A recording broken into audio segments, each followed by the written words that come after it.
This documentary is a compilation of my history, mythology and folklore videos from the fascinating English county of Suffolk. It will take in Vikings, Anglo-Saxons, witchcraft, bizarre folkloric beings, sacred sites, gruesome crimes and creepy museum exhibits. So join me for a deep dive into the murky past of Bury St Edmunds and its surroundings in Suffolk. This is the story of a man who achieved immortality and helped to forge an idea of Englishness at a time when the country was far from united. St Edmund. Edmund, also known as Edmund the Martyr, holds a significant place in English history and Christian hagiography. His life and martyrdom offer a potent glimpse into the turbulent times of 9th century England, marked by the Viking invasions and the struggle to uphold the Christian faith from the pagan Norsemen. This video will look into the historical context of Edmund's life and reign, the mythology of his martyrdom, and the subsequent veneration and legacy that have kept his memory alive through the centuries. It is believed that Edmund ascended to the throne of East Anglia around 855 AD. His early life is shrouded in mystery, with little concrete information about his background or the precise circumstances of his rise to power. Nonetheless, he is believed to have been a devout Christian, a trait that would define his reign and his ultimate fate. East Anglia, one of the Anglo-Saxon kingdoms, was relatively prosperous but increasingly vulnerable to external threats, particularly from the Vikings. The latter half of the 9th century was a period of intense Viking activity in England. The Great Heathen Army, a formidable coalition of Norse warriors, launched a series of invasions that posed an existential threat to the Anglo-Saxon kingdoms. In 869 or 870, the Vikings turned their attention to an East Anglia that was ripe for conquest. Edmund's resistance against these invaders set the stage for his martyrdom, a defining moment that would echo through English history. The exact details of Edmund's capture and execution vary between sources, but the core narrative remains consistent. Faced with the overwhelming might of the Viking forces, Edmund chose to resist rather than capitulate. His refusal to renounce his Christian faith or to acknowledge the supremacy of the pagan invaders marked him for martyrdom. According to tradition, after being captured, Edmund was subjected to a brutal and tortuous death. He was tied to an oak tree, symbolising his steadfastness and immobility in faith. The Vikings then shot him with arrows until, as one account describes, he bristled with arrows like a hedgehog. The imagery of his body pierced by numerous arrows became a powerful symbol of his martyrdom. Finally, this Boromir of Beorhtricsworth was beheaded, completing his symbolic sacrifice. One of the most enduring legends associated with Edmund's death involves the miraculous recovery of his head. It is said that after his execution his head was discarded in a dense forest to prevent his followers from giving him a proper Christian burial. However, when his loyal subjects searched for his remains, they were guided by a divine sign, a wolf guarding the head. The wolf, miraculously tame, protected the head and led the searchers by crying out, "Hic, hic, hic, here, here, here," until it was found and reunited with his body. This alleged miracle reinforced the perception of Edmund as a saintly figure favoured by divine intervention. The presence of the wolf and the miracle of the disembodied head are powerful symbolic representations, harking back to earlier traditions that have appeared in previous stories about gods and heroes. Edmund's martyrdom quickly catalysed his veneration as a saint. His death was perceived not merely as a political or military defeat, but as a profound testament to his faith and righteousness. The spin doctors of the day managed to transform the king's military defeat into something far more powerful. The cult of St Edmund grew rapidly, fueled by accounts of miracles attributed to his intercession. His feast day, November the 20th, became an important date in the liturgical calendar. The most significant site of his veneration was Beorhtricsworth, now called Bury St Edmunds. Originally a modest abbey where his remains were enshrined, it became one of the most important pilgrimage destinations in medieval England. Pilgrims flocked to the site, drawn by tales of miracles and seeking the saint's protection and blessings. The town itself was renamed Bury St Edmunds in his honour, highlighting the deep connection between the community and their saintly patron. And St Edmund's influence extended beyond his immediate region. He was considered the patron saint of England until the 13th century, when he was eventually supplanted by St George. Nonetheless, his legacy endured through church dedications, place names and cultural references. Edmund's story was a popular subject in medieval hagiographies and artworks, contributing to the rich tapestry of Christian lore. Edmund's martyrdom has been immortalised in various forms of literature and art. Medieval manuscripts often depicted his life and death, emphasising his piety and courage. The iconography associated with Edmund, particularly the image of him bound to a tree and pierced by arrows, became a potent symbol of steadfast faith under persecution. And the narrative of Edmund's martyrdom served multiple purposes. It reinforced the Christian ideal of sacrifice and the triumph of faith over paganism. It also provided a rallying point for English identity, especially during times of external threats, and there were many of those. The stories and legends surrounding his life were part of a broader tradition that sought to inspire and fortify Christian communities. In modern times, St Edmund's legacy continues, though less prominently than in the medieval period. It is primarily recalled in the name of Bury St Edmunds, which continues to this day. St Edmund's life and martyrdom are emblematic of the early medieval struggle between Christian and pagan forces in England. His refusal to submit in the face of Viking aggression and his subsequent veneration as a martyr and a saint highlight the powerful impact of his legacy on English history and Christian tradition, and the narrative of his sacrifice has transcended the centuries. And, just to state my opinion here, I think he makes for a better patron saint for England than St George. Edmund, whatever the truth of his martyrdom and any miracles associated with him, was English. As we are often reminded on April the 23rd each year, the same cannot be said of St George. The bizarre tale of the Green Children of Woolpit is a curious legend that has left people perplexed for centuries. The dramatic events unfolded in the quaint village of Woolpit in Suffolk, a place which, as we shall see, has a deeper and more mythical aura than the pleasant historic homes complete with warped wooden beams would have you believe. For as well as the Green Children legend, there is more to Woolpit than meets the eye. And there are folkloric secrets here in dusty cobwebbed corners and a watery wilderness with sacred and ancient stories attached to it. Welcome to Woolpit in Suffolk, where, as legend has it, during the reign of King John, two mysterious green children appeared from nowhere. First, let's look at the legend, which is said to have taken place in the 12th century. Contemporary chroniclers such as William of Newburgh and Ralph of Coggeshall preserved the story in written form, describing an incident so strange that it defies simple explanation. One day during the harvest season, the villagers of Woolpit made a startling discovery near the wolf pits, deep traps used to catch wolves, from which the village is said to have taken its name. Two children, a boy and a girl, were found wandering near these pits. What immediately struck the villagers was their peculiar appearance. The children's skin was a vivid green. Their clothing was made of an unfamiliar material and styled in a manner that bore no resemblance to standard dress at the time. The story gets weirder as the children spoke in a language that no one could recognise, their words an unintelligible babble. The villagers, uncertain of what to do, brought the children to the home of a local landowner, Sir Richard de Calne. There they were offered food, but the children refused to eat. Despite their obvious hunger, they turned away from the bread, cheese and other staples presented to them. Days passed and the villagers feared for the children's survival, until they happened to bring raw broad beans to them. The children eagerly seized the beans, eating them straight out of the pod. For a time this was the only food they would accept, though they eventually grew accustomed to a slightly broader diet. As the children began to thrive, their strange green hue gradually faded. They eventually lost their verdant tinge, and, over time, the children also began to learn English.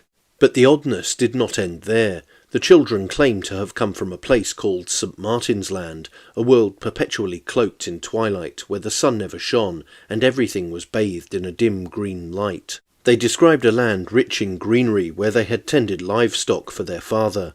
One day, while herding their animals, they heard a strange bell-like sound.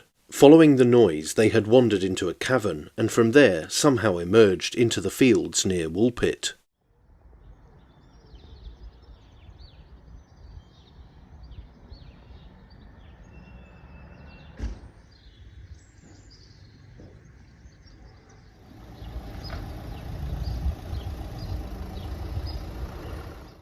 They could not explain how they had travelled from one world to another, but they spoke of being overcome by fear and confusion when they found themselves in the bright sunlight of this unfamiliar land.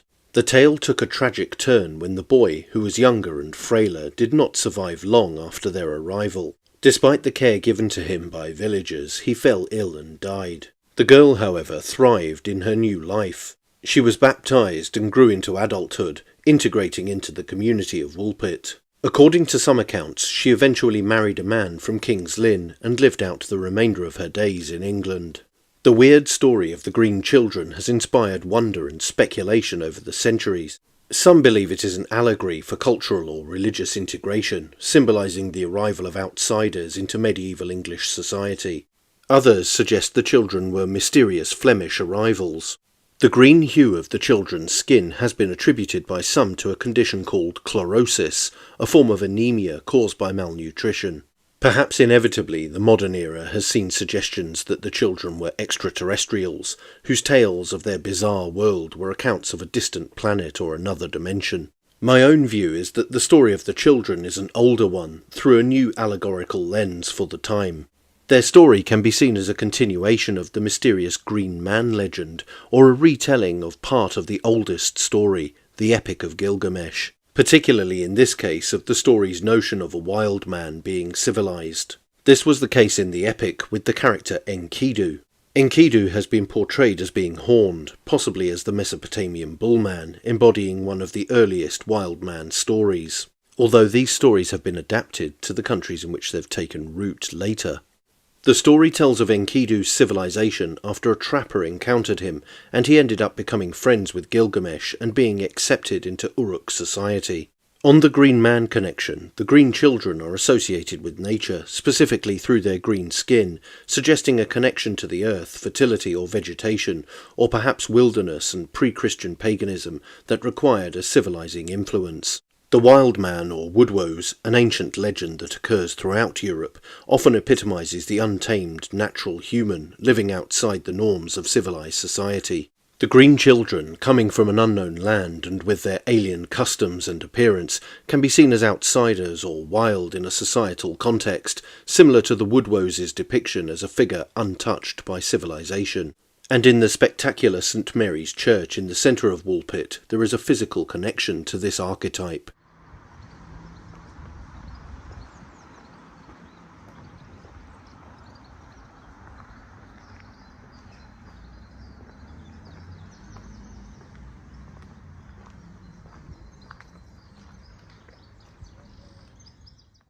This is a cobwebbed rendition of a woodwose, complete with shaggy fur or foliage over his torso, and a remaining portion of what those versed in heraldry would call a ragged staff. A somewhat erroneous small scrap of paper in front of the stone carving read, "Woodhouse or woodwose, the wild man of the woods said to come from India, a symbol of strength and also of evil." I have seen a more complete example at another church in Aldbury, Hertfordshire, but it was either coincidence or design that saw this ancient sculpture in place in Woolpit. The church warden entered as I was inspecting the fascinating interior, but seemed not to know much about the woodwoes. She was very enthusiastic, however, about the hundreds of angels on the church ceiling, which you have to lay down to fully appreciate, and the beautiful pew decorations.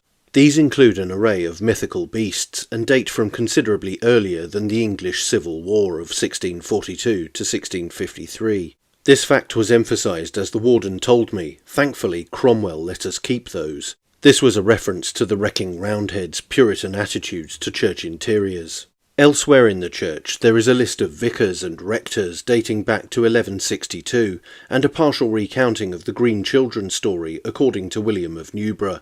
An interesting point to note for those looking to determine the origin of the children is there in the lines. To a question about the sun and its movements, the answer was that the sun did not rise in their country, that the amount of light was only small, like we have just before sunrise and just after sunset. They did mention that they could clearly see another country from their own, across a very big river. End quote. Both the Green Children and the Green Man could represent the blending of pre-Christian pagan symbols with Christian narratives.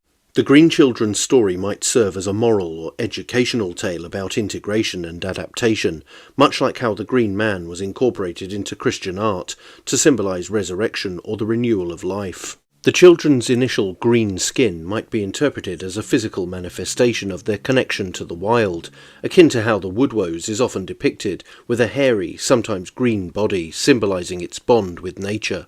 This physical signifier separates them from normal humans, much like the woodwose's fur or leaf-covered body. The narrative of the Green Children adapting to life in Woolpit and losing their greenness can be seen as a parable about the taming of the wild, or the integration of the natural into the social order. This mirrors stories of the woodwose or other wild men who sometimes interact with or transition into human society, often as part of a redemption or civilizing narrative.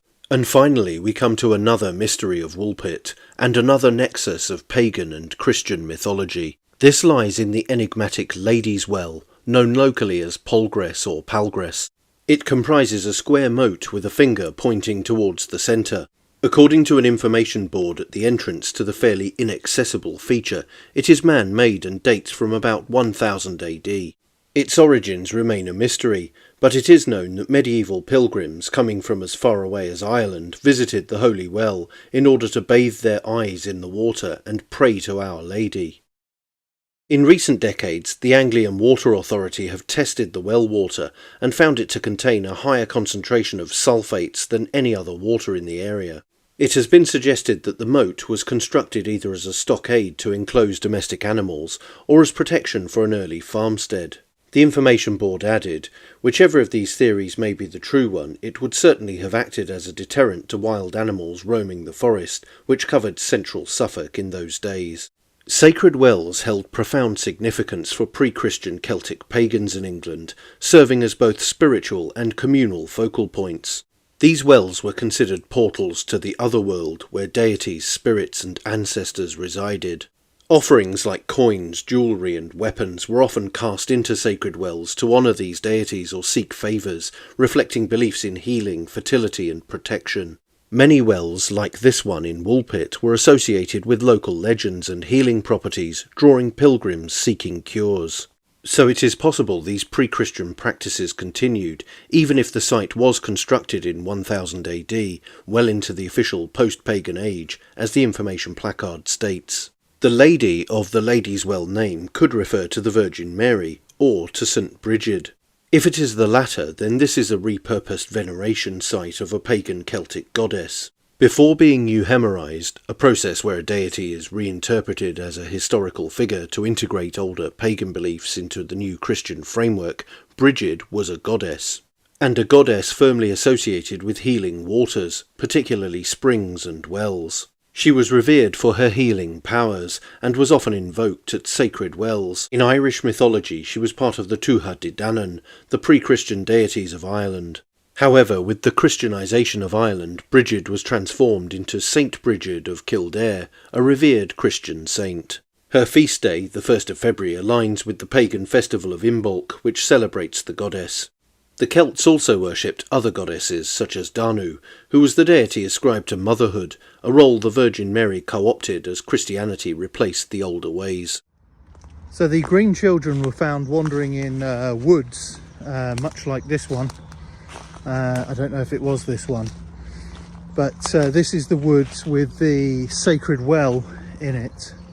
So this, believe it or not, is a sacred well. It doesn't look much like it, it looks like a ditch. Yeah, this is a holy well. People actually used to make pilgrimages to come to this site for its apparent healing properties. And there's the sacred water.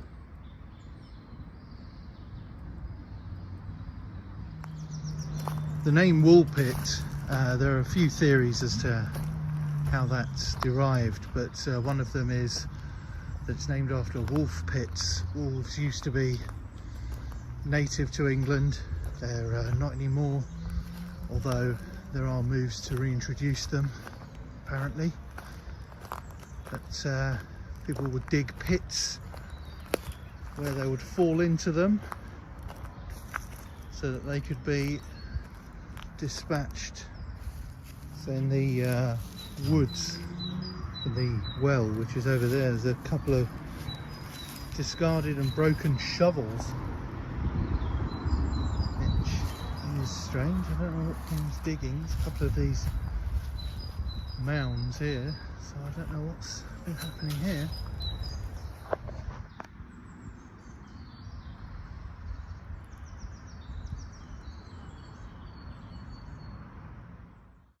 The presence of the mysterious well, the woodwoes in the church, and the legend of the Green Children indicate strong pagan echoes in Woolpit, and, perhaps, more secrets to be uncovered. Aside from this, it feels like a place with a special significance and a certain aura. There's something intangibly odd about this place. For a small Suffolk village you could drive past and barely notice, Woolpit has plenty to see, and yet plenty more to tell.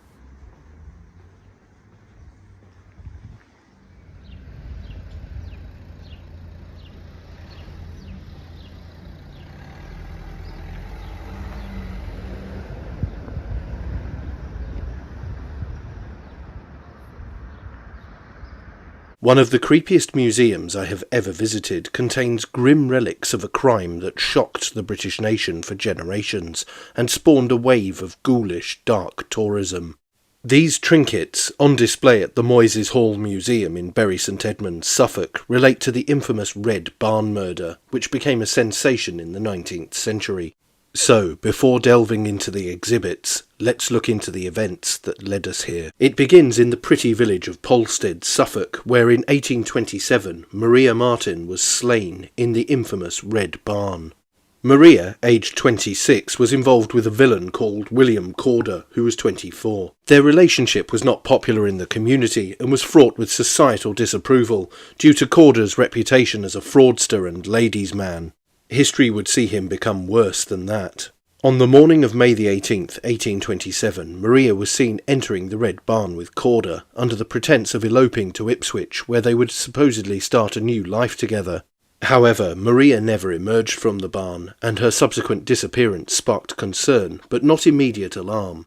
Months passed with no word from Maria, leading to increased speculation and worry among her family. It wasn't until April 1828 that her stepmother, Anne Martin, reported disturbing dreams suggesting Maria was buried in the barn. It was as if her ghost was pointing out the location of her body. Acting on these dreams, which were seen by some as supernatural guidance, Maria's father, Thomas Martin, began digging in the barn on April the 19th, 1828. The discovery was grim. In one of the grain storage bins they found Maria's body in a sack, partially decomposed but recognisable by her clothing. A green handkerchief, knotted tightly around her neck, bore the initials of William Corder, linking him directly to the crime. She had been shot and had other wounds.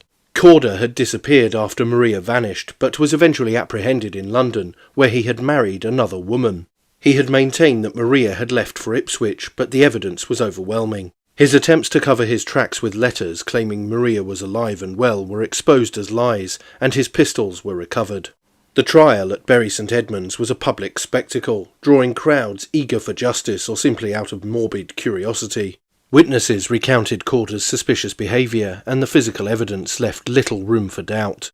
On August the 11th, 1828, Corder was found guilty and sentenced to death by hanging.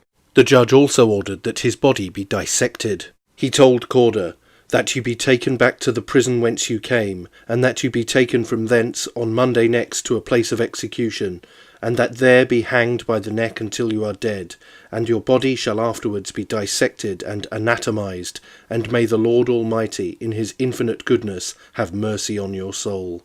His execution at Bury St Edmunds, close to the museum, was witnessed by thousands, and afterwards his body was dissected in accordance with the judge's ruling. His skin was used to bind a book about the case, now displayed in the museum.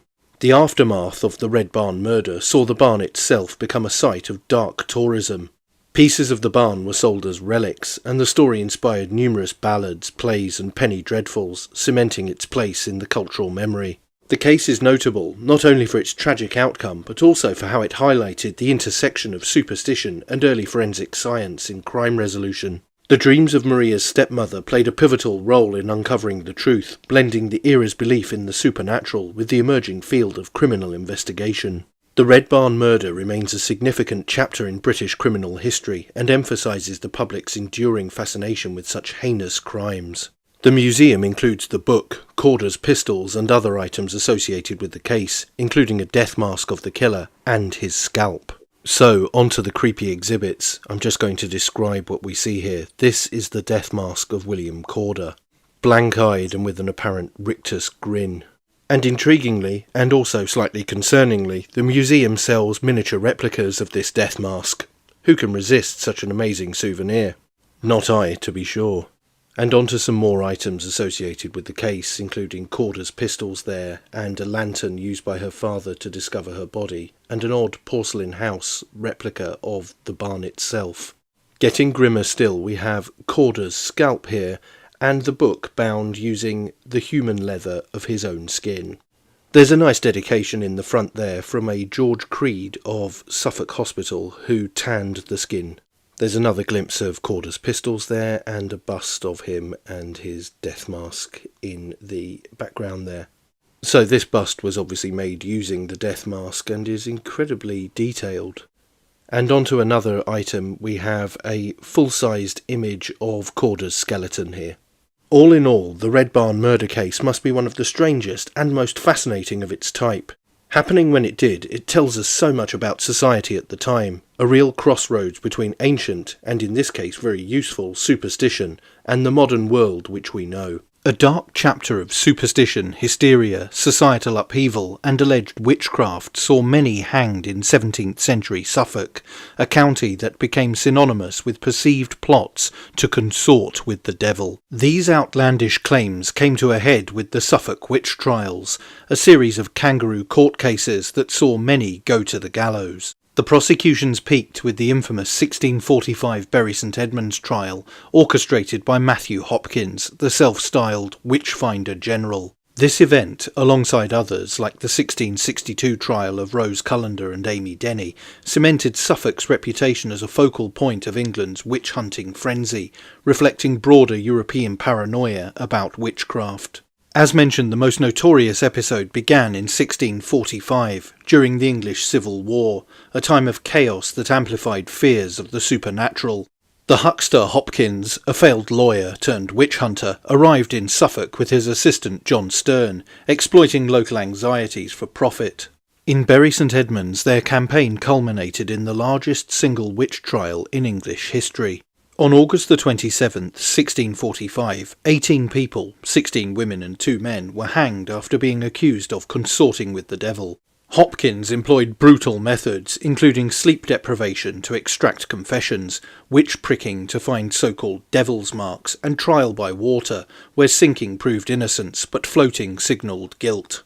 Evidence was often absurd, claims of demonic familiars like cats or toads, or rooted in petty village disputes. Long-standing old traditions and superstitions were also weaponised in an attempt to demonstrate witchery amongst the population. Items highlighting these grim and bizarre rituals are on display in Bury St Edmunds' Moyses Hall Museum, perhaps the strangest I have ever visited. These include mummified cats, said to act as protective guardians when bricked up into wall space, and shoes that were placed up chimneys for good luck. As mentioned, cats were buried in walls and under floorboards. It is thought that, as territorial animals, they would act as spiritual guardians of the property. The museum has a number of these on display, including 2 adult cats and 2 kittens, found hidden within the cavities of walls and under floorboards in rural villages of Suffolk. It is believed they were put into the walls of buildings to protect the property from evil spirits, and some were found in the dwellings of those connected to the witch trials. The museum also holds another feline cadaver dating to the 17th century that was found in a residence in Hatters Street, Bury St Edmunds. The building had a late 15th century or earlier 16th century core, although centuries of alteration masks its age. The cat was found in the void of an inglenook fireplace and represents the museum's only example of a town centre ritual deposit. Others have been discovered in Bury St Edmunds, but, in a sign that the old superstitions remain, the property owners have chosen to keep them there. Shoes were concealed in walls, fireplaces and lofts, possibly as they take the form and smell of the wearer. During the course of his career, Matthew Hopkins profited handsomely, charging parishes up to £21 per visit, equivalent to months of wages for many, creating a vicious cycle of accusations. In 1645, at least 124 individuals across Suffolk's villages and towns faced charges, with dozens executed. Hopkins, who set out his methods in his manual, The Discovery of Witches, is thought to have accounted for a total number of victims exceeding 200. Another landmark case came in 1662, also in Bury St Edmunds, where widows Rose Cullender and Amy Denny were tried for bewitching children. The trial, overseen by Sir Matthew Hale, a prominent judge who, as was common, believed in the existence of witchcraft, hinged on bizarre testimony. This included claims that a toad dropped from a blanket and vanished in flames, and that children vomited pins after a refused herring sale. Dreams or visions of the accused also played a key role, a facet that would later become infamous in Salem, Massachusetts. Both women were ultimately hanged, their case immortalised in legal texts that influenced later witch hunts in the American colonies. Hale's adherence to the 1603 Witchcraft Act, which made conjuration a capital offence, sealed the women's, and later women's, fate. Suffolk's witch trials covered a wide expanse of time, from Olive Bartham's 1599 execution for sending 3 toads to disturb the sleep of a neighbour, to Philippa Munnings's 1694 acquittal, signalling growing scepticism. In reality, far from consorting with Satan and exercising magic, most victims were vulnerable, elderly, poor or single women. Although there were male victims of the trials too, of course. This was a society and a time of hysterical Puritan fervour, especially after the success of Oliver Cromwell and the Roundheads in the English Civil War. For his part, Hopkins did not live long after the 1645 outrage, likely succumbing to tuberculosis in 1647. Divine retribution, witchcraft or poetic justice, you decide. The story of Hopkins still haunts us in language often applied to those conducting purges of one sort or another, and was immortalised in the 1968 folk horror film Witchfinder General. But despite the hysteria and injustice of Hopkins and his ilk, there has been evidence abound across Britain and Europe for centuries of attempted ritual magic and conjuration for good and ill, and it could plainly and almost stereotypically be characterised as witchcraft. For example, an exhibition at Oxford's Ashmolean Museum a few years ago featured this disturbing item from Tuscany, Italy. It is a ghirlanda delle streghe, or witch's garland, of feathers, bones and horsehair that would be placed in the victim's bed and burned afterwards to apparently cause them to pass away. Other ghirlandas have been found to have knots in the cord, these fastenings corresponding magically to constriction of the victim's body, secretly causing, for instance, strangulation or impotence. Then there are these magic wands from the collection at Moyses Hall in Bury St Edmunds. Made of hazel and elder wood, they date from the 17th century. These Suffolk finds are made from side branches. The hazel wand shows notches scratched into its surface. There are accounts that some druids believe the elder tree contained the soul of Mother Nature, making it a powerful material to harness magic. This is where the Harry Potter stories take their inspiration from for the most powerful wand in that magical world. The collection also features a clavicle bone that could have been used as an enchantment.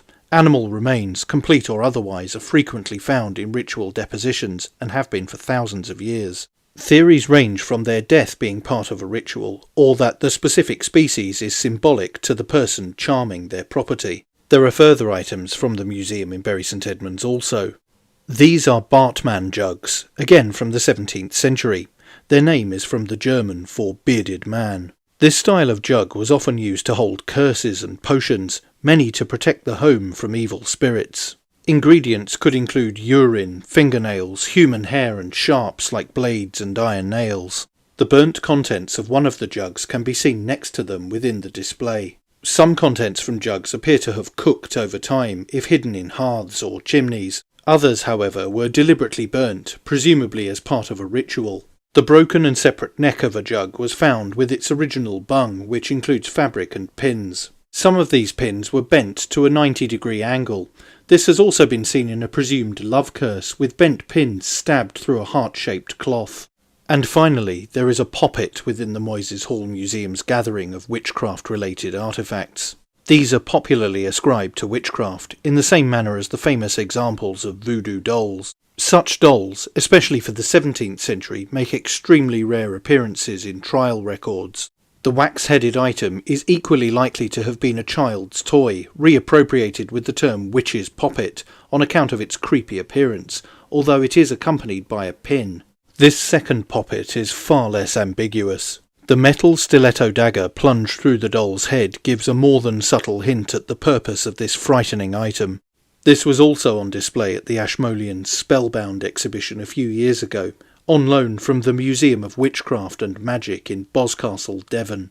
So it is clear that amid all the false accusations and executions there were some genuine attempts at magical manipulation of fortune or communing with the spirit realm during the reign of terror of the Witchfinder General. How successful these practices were is anyone's guess. This gibbet cage was found complete with the skeleton of a man who was hanged for murder. John Nichols's skeleton was still inside the crude iron cage when it was unearthed during the building of Honington Aerodrome in Bury St Edmunds in the late 1930s. Nichols and his son Nathan were tried and hanged for murder at Bury St Edmunds in March 1794. Nathan Nichols's body was dissected and anatomised, as was sometimes the custom for perpetrators of shocking crimes at the time. His father's remains were put into a human-shaped cage, or gibbeted, near to the site of the murder. The victim was Nichols's own daughter, Sarah. She had been bludgeoned with a hedge stake and strangled. Her body was discovered a few hours later, lying in a ditch. The motive for the murder is not recorded. Neither father nor son showed any remorse over the crime, and each went to the gallows accusing the other of being the killer. Analysis of court documents has led researchers to believe that John was an abusive father. This has been mooted as perhaps the potential reason why his bones were never taken by his family from the cage, something that would often happen despite being against the law. The gibbet is kept in the collection of the Moyses Hall Museum in Bury St Edmunds, Suffolk. It is displayed alongside multiple items associated with incarceration or chastisement from history. These include a prison door, a scold's bridle, whips, chains, truncheons, and a mort safe, designed to encase graves and protect them from grave robbers. They appear alongside a number of other creepy exhibits from history in the fascinating museum. But that's it for this video.